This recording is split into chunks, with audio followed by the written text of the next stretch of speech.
Okay, so imagine you have a child or a sibling or a family member that has a medical or physical disability that conventional medication doesn't help them relieve them with their illness. So what if there was a substance or a medication that could help them, but it was illegal?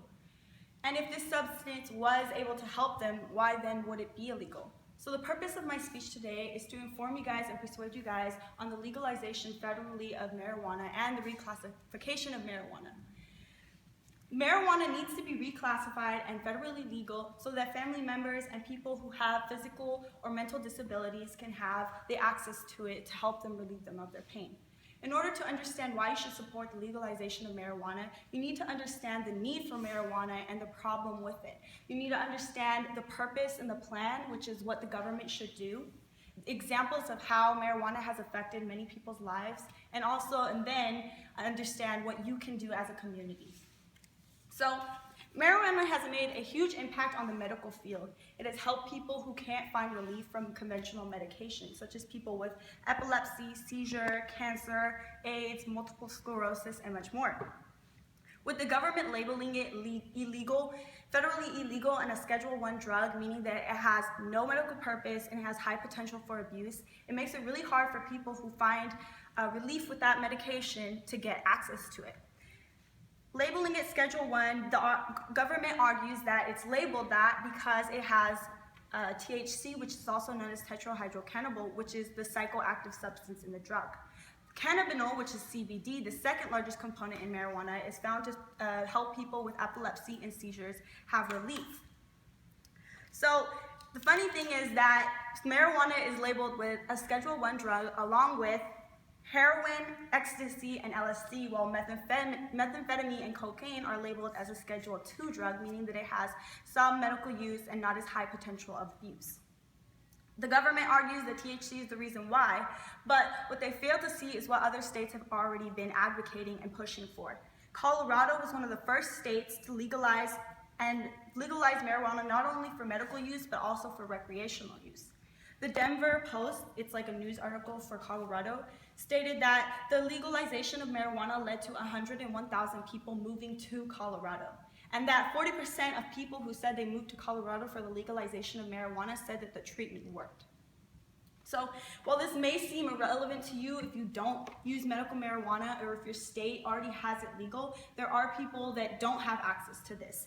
There are 21 states out of our 50 that still have not legalized marijuana and have the stigmas against marijuana because you have to smoke it or you get high or all these different things. But the thing is that you don't have to smoke it. There are other ways that you can ingest marijuana. So in order to see a change, we must force the government to break those stigmas. And by forcing them, I mean like we have to have them change the status of marijuana by federally legalizing it or making it legal in all 50 states and rescheduling it. If the government were to reschedule it, it would allow more research to be done to find potential effects, outcomes, positive effects, negative effects, and basically get a bigger idea of what marijuana is capable of and the side effects of it. In the Journal of the American Board of Family Medicine by Ellen Conrad and Alfred O'Reilly, they conducted a survey that said that 37% of doctors said that there wasn't a sufficient amount of evidence or knowledge about the potential medical use of cannabis, and that 37% of doctors said that they would prescribe it if it were legal. So every day someone is suffering or someone has an illness or a disease that they can't find relief from, and they could potentially find relief in medical marijuana. But since there isn't enough evidence and there isn't enough support, a lot of doctors can't prescribe it. So 1 in 26 Americans will develop epilepsy in their life, and approximately 50,000 people die from seizure-related causes every year. So the medical marijuana has had a huge impact on the medical field, and it outweighs all the benefits. It outweighs more benefits than negatives when it comes to the idea that it is an abusive drug. It's depriving people from a life that they could have rather than an illness or a depressive kind of environment. By not conducting and supporting the research of marijuana, the government is kind of contradicting what our society stands for, which is innovation, knowledge, prosperity, and life, and all those other things. So Proven to show positive effects, CBD has helped many people with epilepsy and seizures. In this case, there was one case, it's Charlotte Figi. She's an 8-year-old girl from Colorado, and she has a rare form of epilepsy known as Dravet syndrome. So she became very popular in around 2013 when she came to the public eye for using medical marijuana as a relief from what other drugs couldn't do. This case actually started a lot of studies and researches, since there wasn't many before that.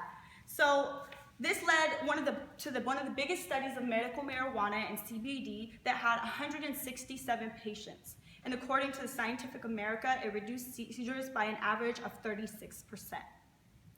So the study did show that it had significant effects, and if there were more studies, we could find out with what things it could help people with, like certain illnesses or diseases.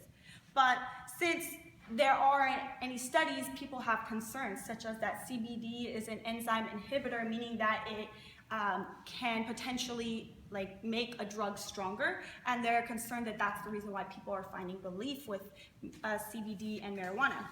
But since nobody's conducting researches and studies, we don't have anybody to answer these questions, and that all falls on the fact that it's not federally legal and it's classified as a Schedule I drug. With cases like Charlotte, it highlights how since she was in a state that it was legal and accessible, that she was able to use it and find relief in it. But what about those who aren't able to go and get marijuana, or it's not socially acceptable, or it's not legal in their state? And in those cases, what do? Are they supposed to break the law? Are they supposed to leave home? Or are they supposed to just continue to suffer? So failure of legalization of marijuana deprives life, and it deprives people of the ability of a happier life. The majority of these people can't do daily activities, and they can't find any joy in daily things that we would do.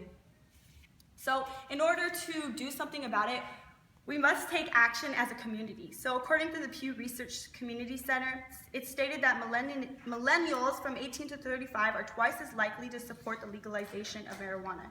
So there has been a growth. In 2006, 34% of people supported the legalization of marijuana, while only 71% support it today. So that means there is a significant amount of support. But we have to continue to push for the advocacy of the legalization of marijuana. Marijuana needs to be legalized federally and classified so more people can have access to it. So that now that you know the need, that people really do need it, and if we had more research, we could find out the more benefits and positive and negative effects. You can also go and support the legalization of marijuana by voting and just kind of supporting each other as a group. We live in a community where it is accepted, but in other states it's not socially acceptable, and we have to come together, and your vote could be the vote to a brighter future for someone else.